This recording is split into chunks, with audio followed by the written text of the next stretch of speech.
Sa buhay, maraming mga bagay ang sa tingin natin ay napaka-imposibleng magawa. Pero noong sinimulan na natin, ay kaya pala nating gawin. Huwag nating limitahan ang sarili natin dahil kahit tayo ay hindi natin alam kung hanggang saan tayo dadalhin ng kakayahan natin. Katulad ni Adolfo, na tinulak ng kanyang mga mahal sa buhay na gawin ang imposible para sa kanya. Laking gulat niya noong magawa niya ito. Ang imposible ay naging posible dahil sa pagsisikap, determinasyon at disiplina niyang makamit ang pangarap na ito. At kahit kailan, ang kabutihang loob ng isang tao ang mananaig at mangingibabaw sa dulo. Hatid ng Phenom Stories ang kwentong ito na tiyak kapupulutan natin ng aral at inspirasyon. Hindi pa nagpapakita ang araw ay nakapaghilamos at nakapag-almusal na si Adolfo. Kahit na 50 taong gulang na, wala pa ring pinagbago ang disiplina, dedikasyon at focus niya sa trabaho. Magsisimula na ang araw ni Adolfo habang tulog at naghahanda pa lang ang iba. Suot na ang blue na polo shirt, pantalong maong at sapatos para sa mahabang umagang paparating. Si Adolfo ay isang jeepney driver. Nagsusundo at naghahatid na siya ng mga pasahero sa loob ng 3 dekada. Higit na sa kalahati ng buhay niya ay ginugol niya dito. Ito ang kanyang hanap buhay na nagpa-graduate sa 3 niyang anak at nakapagpatayo ng tailoring shop ng misis niyang si Hilda. Halos lahat ay sumasakay kay Adolfo sa umaga at binabati siya. Kilala na siya ng mga ito dahil palaging ito ang nasasakyan nilang jeep tuwing ganitong oras. Ngumingiti lang siya at kung minsan ay nakikipagbiruan pa. Good morning, Manong Adolfo. Oy, good morning din. Kahit batang estudyante na ubod ng aga ang pasok, ay kilala na rin siya. Magandang umaga, Manong. Bayad po. Estudyante nag-aaral mabuti. Sabi ng isang bata. Sabi mo yan nag-aaral ka ng mabuti Balik niya sa magiliw na bata.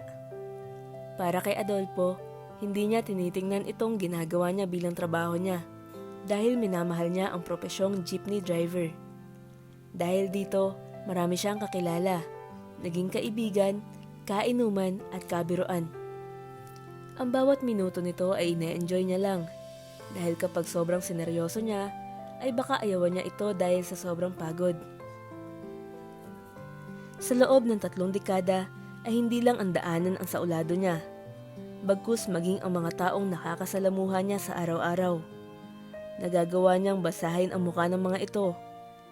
Alam niya kung nagsisinungaling ang isang tao o kaya ay may tinatago itong sikreto.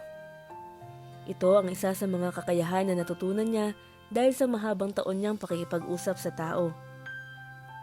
Ang dahilan kung bakit maagang namamasada si Adolfo ay dahil sa tanghali ay kailangan niyang pumasok at mag-aral. Kasalukuyan siyang kumukuha ng kursong civil engineering sa hindi masyadong sikat na paaralan.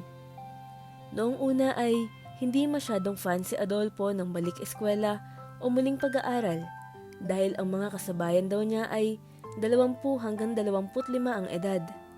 Kapansin-pansin na doble ng kanya, subalit nakumbinsi siya ng asawa at mga anak niya na kuhanin ang kurso dahil na rin sa hilig niya ang sa mga infrastruktura. Tunay niya itong hinahangaan dahil nabihag ang loob niya nito noong minsan siyang isinama ng mga magulang niya sa iba't ibang mga bansa sa Asia at nakita niya ang mga design ng mga pampublikong gusali, kalsada, sewage systems at iba pa. Habang nag-aalmusal si Adolfo kasama ang pamilya niya. Sige na, Totoy. Tapusin mo na yung kurso mo. Mag-aral na po kayo. Pamimilit ng anak niyang babae, si Abel. Kaya nga, love. Gusto kong ipagyabang ka sa mga kumare ko. Gina, asawa ng inhinyero. O diba? Ganda? Sabi naman ng asawa niyang si Gina. Hindi naman alam ni Adolfo ang isasagot. Mula noong tumigil siya sa pag-aaral, kahit kailan ay hindi na niya naisip pa na mag-aral pang muli. Isip-isip niya, para saan pa? Masaya naman ako mamasada ng jeep. Kontento naman na ako sa kung anong meron tayo. Naalala niya noong kakagraduate niya lang ng high school. Uuwi ang mga magulang niyang OFW nang biglang nabunggo ang sinasakyan nilang kotse papuntang airport dahilan ng pagkasawi ng mga ito. Halos sumabog ang puso niya noong matanggap niya ang balita. Tumawag ang kapatid ng tatay niya. Nasa ibang bansa din noong mga oras na yon. Hello po, nanay at tatay? Sinagot ni Adolfo ang telepono nung magring ito. Buong akala niya ay mga magulang niya ang tumawag. Adolfo, Tito Rani mo ito. Malungkot na boses ang bumungad sa kanya, nagpipigil ng emosyon. Tito, kamusta po? Akala ko po sila nanay at tatay ang tumawag. May pagkapahiyang sinabi ni Adolfo. Natatawa tuloy siya sa sarili niya. Adolfo, makinig ka sa sasabihin ko ha. Importante ito. Ang nanay at tatay mo, nasawi sa aksidente. Hindi na sila umabot noong isugod sila sa ospital. Ha? Sabihin niyo pong nagbibiro lang kayo. Sabihin niyo pong ginugood time niyo lang ako. Gulat na gulat si Adolfo. Ayaw niyang maniwala sa sinabi ng tito niya. Sana nga nagbibiro lang ako. Humahagulgol na ang tito Rani niya. Kaya naman, sobrang nalilito ngayon si Adolfo. Paano po nangyari yun? Kanina lang kausap ko pa sila. Okay pa sila.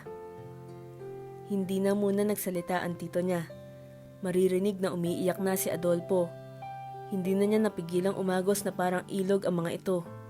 Sorry Adolfo. Uuwi ako dyan para tulungan kayong mag-asikaso. Hindi na narinig ni Adolfo ang sinabi ng kausap niya sa telepono. Bukod sa sorry Adolfo. Napabagsak na lang siya sa kinatatayuan at buong araw umiyak ng walang pahinga. Kaya naman, sa halip na ituloy niya ang pag-aaral niya, nagtrabaho na lamang siya. Kung saang trabaho siya napadpad bago siya maging jeepney driver. Sa mga naging trabaho niya, ang pinakamatagal niya ay 3 buwan. Papalit-palit siya dahil sa tingin niya ay hindi ito para sa kanya. Pero, sino mag-aakala na mamahalin niya ang propesyon na jeepney driver matapos niyang makausap ang isang mabait na driver at mabuting tao na si Tatay Tani. Kaya, ang perang naipon niya noon ay ibinili niya ng jeep. Hinulog-hulugan na lang niya hanggang mapasakan niya na ito. Dito rin nakilala ni Adolfo si Gina na kanyang hinatid sundo mula noong makilala niya ito. Nagkamabutihan ang dalawa at nakabuo ng 3 mga supling at isang masaya at malaking pamilya. Napangiti si Adolfo noong naalala niya ang nakaraan. Nagpilantik ng daliri si Arnold, bunso sa mga anak niya. Noong hindi nila makausap, kinalabit na niya ito. Tatay, sabi ni Arnold. Bumalik sa ulirat si Adolfo. Nagulat ito nang makita ang mukha ni Arnold na malapit sa mukha niya. Pinagtawanan nilang lahat si Adolfo. Tatay, kuha ka na subjects. Try mo lang. Kung magugustuhan mo, edi ituloy mo na. Sabi ng panganay na anak nila, si Alvin. Dagdag pa nito, tama na muna pasada. Napagtapos mo naman na kami. Hayaan mong kami na ang mag-alaga sa'yo. Oo nga, love. Subukan mo na. Tsaka, sabi mo sa akin dati, gusto mong ialay ang diploma sa mga magulang mo. Sabi ni Gina. Naalala niya ang pangarap niyang yun. Bago pumanaw ang kanyang mga magulang, sinabi niya ditong tatapusin niya ang pag-aaral niya at magiging lisensyadong inhinyero siya. Tumangu-tangu lang si Adolfo, kahit na hindi pa siya sigurado kung ano ba talaga ang kanyang desisyon. Tinuloy na nila ang masaya at sama-samang almusal nila. Hanggang sa nag-enroll na si Adolfo ng kurso, civil engineer ang kinuha niya. Nagulat ang lahat noong suotin niya ang uniforme nila sa school. Batang-bata ang boyfriend ko ah. Pagbibiro ng asawa ni Adolfo. Grabe, campus heartthrob ang datingan. Sambit ni Abel. Nagpalakpakan naman sina Alvin at Arnold, kaya nagbow si Adolfo. Saktong-sakto sa'yo tatay. Tara, hatid ka na namin ni Alvin papasok. Sabi ni Arnold sa ama. Magmula noon ay pinagpatuloy ni Adolfo ang pag-aaral niya. Ngayong graduating na siya, ay mas pinag-iigihan niya ang pagbabasa ng libro at pakikinig sa mga professors niya. Kahit noong una ay nahirapan siya mag-adjust.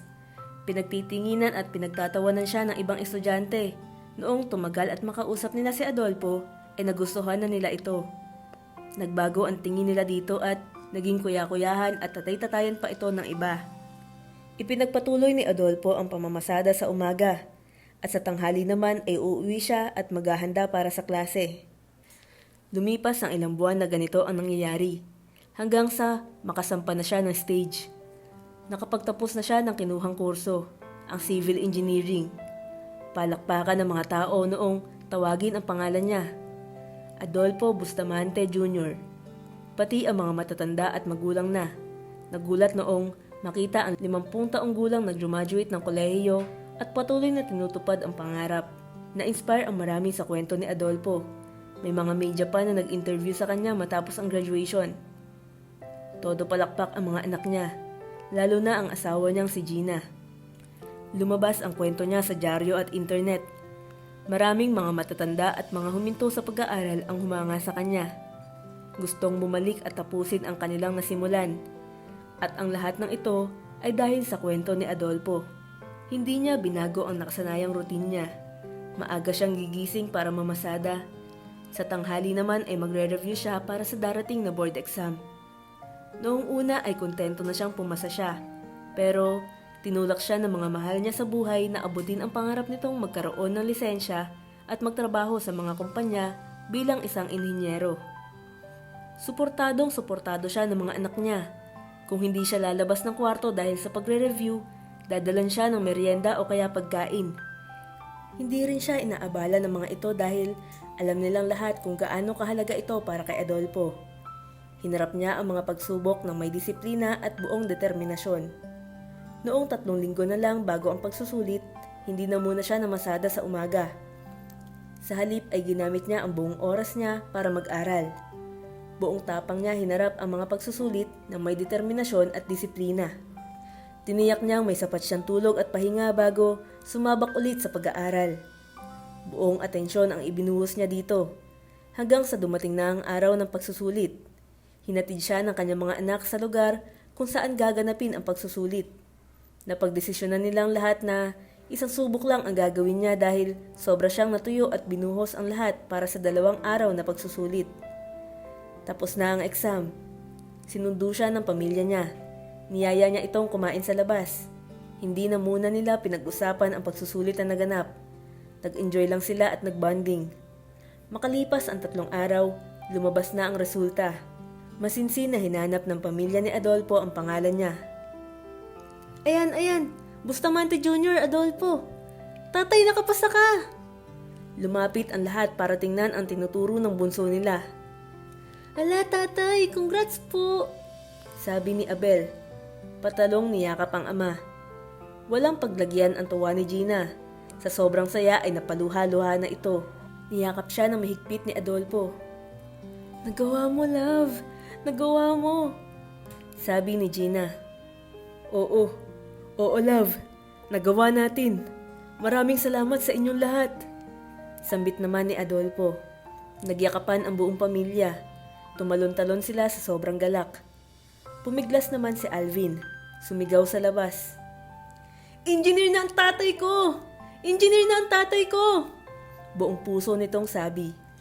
Maya-maya pa ay may mga kapitbahay na siyang nagpunta sa bahay nila. Binati siya dahil nagawa niya. Congratulations, Adolfo! Naks, board passer! Congrats, Adolfo! Paulit-ulit na sabi ng mga ito. Wala na rin paglagyan ang tuwa niya. Sobra siyang nagagalak sa nagagawa niya.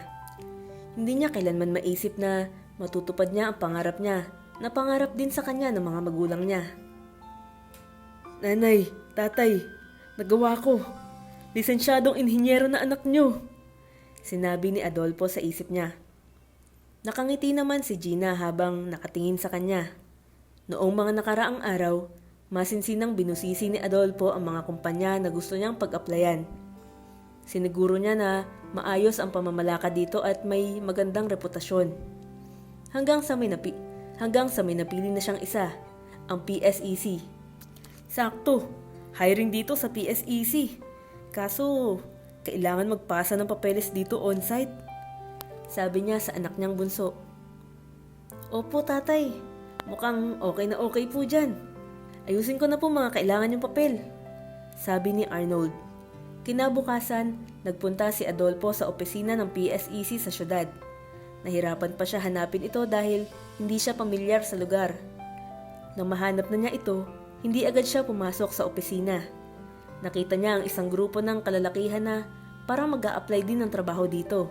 Hawak-hawak ang brown envelope. Nilapitan sila ng matandang babae na nagtitinda ng sampagita. May karumihan ang damit at short nito. Hawak-hawak ang sampagita na ipinagbibili. Iho, bili na kayo ng sampagita para makauwi na ako sa bahay. Tanghali pa lang naman, Manang. Maglako-lako ka na muna. Sabi nito sa matanda. Sa pagkakaalala ni Adolfo, ang pangalan nito ay Kevin at top 3 ito sa mga board passers. Para lang sana makaubos na ako kaagad. May sakit din kasi ang mister ko pati anak ko. Tulungan niyo na po ako. Bili na kayo.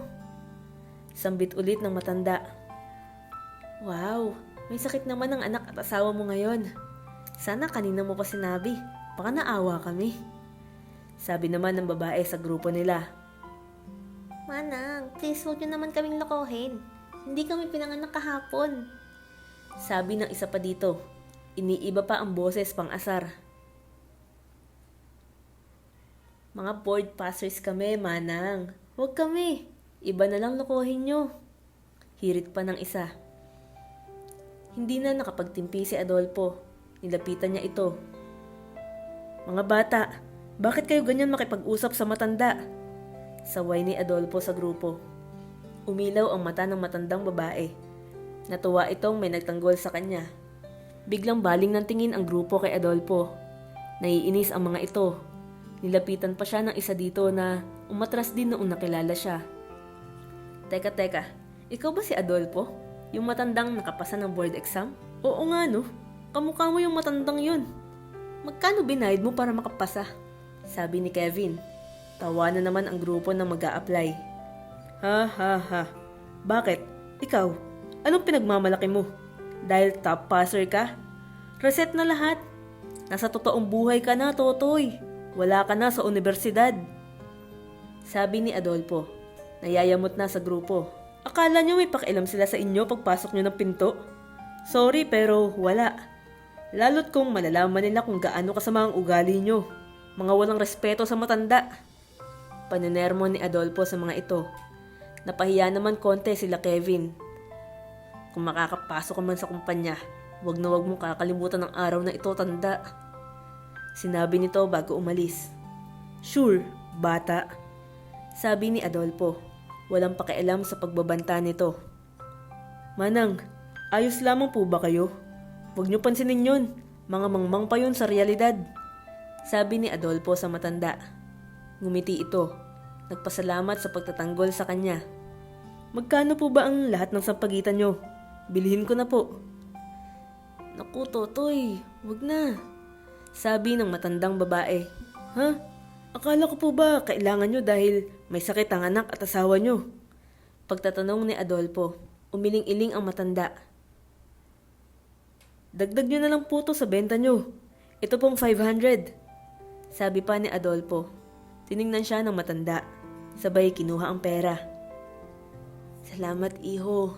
Makakatulong ito ng malaki. Nakangiting sabi ng matanda. Walang anuman po. Ang pangalan ko po pala ay Adolfo. Narinig ko yung pag-uusap nyo kanina. Sabi ng matanda. Napakabuti mo, Adolfo. O siya, baka mahuli ka na sa interview mo. Mag-iingat ka palagi sa pagdadrive ng jeep. Sabi ng matanda. Nagpaalam na rin ito kay Adolfo. Maraming salamat po, Manang. Kayo rin po, mag-ingat kayo palagi. Pasigaw na sabi ni Adolfo sa matanda. Nang makalayo na ang matanda, nagulat si Adolfo. Teka, paano niya nalamang driver ako? Sinabi nito sa kanyang sarili. Napakamot na lang si Adolfo ng ulo. Pumasok na nga si Adolfo sa building. Noong makita niya ang oras, nagulat siya dahil malilate na siya. Tumakbong lakad na siya paakyat sa ika-26 na palapag. Nakapila na ang 10 aplikante. Panghuli dito si Adolfo. Ika-9 naman si Kevin, ang top 3 sa mga pumasa ng board exam. Number 1, pasok na po kayo para ma-interview kayo, sabi ng sekretary. Makalipas ang 1 minuto, lumabas na ang unang aplikante at pinapasok ang pangalawa. Ganoon din ang nangyari sa ikalawang aplikante. Makalipas ang 1 minuto ay tinawag na ang pangatlo. Paulit-ulit ang pangyayaring ganito hanggang sa tinawag na ang pang-9 na aplikante, si Kevin. Tumayo ito at pinapagpagan pa ang kanyang Amerikanang suot.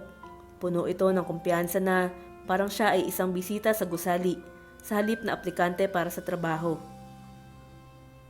Makalipas ang 1 minuto ay tinawag na rin ang ika-10 aplikante, si Adolfo. Nakita ni Adolfo na andito pa si Kevin, nakaupo sa isang monoblock. Nakayuko ito at parang nanlulumo sa naging interview. Labis ang pagtataka ni Adolfo. Bakit ang bilis ng interview? Tsaka, bakit parang binagsakan ng langit at lupa ang mayabang na aplikanteng yun? Sabi ni Adolfo sa sarili habang nakatingin kay Kevin. Nang muling pumasok ang CEO ng kumpanya, nagulat siya nang magsalita ito. Halos nakadikit ang mga mata niya sa CEO. Teka, parang kilala ko siya. Good afternoon, Mr. Bustamante Jr. Kamusta ka? Hindi makasagot si Adolfo sa tanong. Gulat na gulat pa rin siya sa nakikita niya. Oo nga pala, here's your 500 pesos. Binabalik ko na. Maraming salamat. Napakalaking tulong nito. Sabi ng CEO. Kayo po ba yung nagtitinda kanina ng sampagita? Tumawa lang ang CEO. Gulat din ang mga kasosyo nito. Nagtataka sa nangyayari. Ito ang katanungan namin sa iyo, Mr. Bustamante Jr. Bakit ka nandito?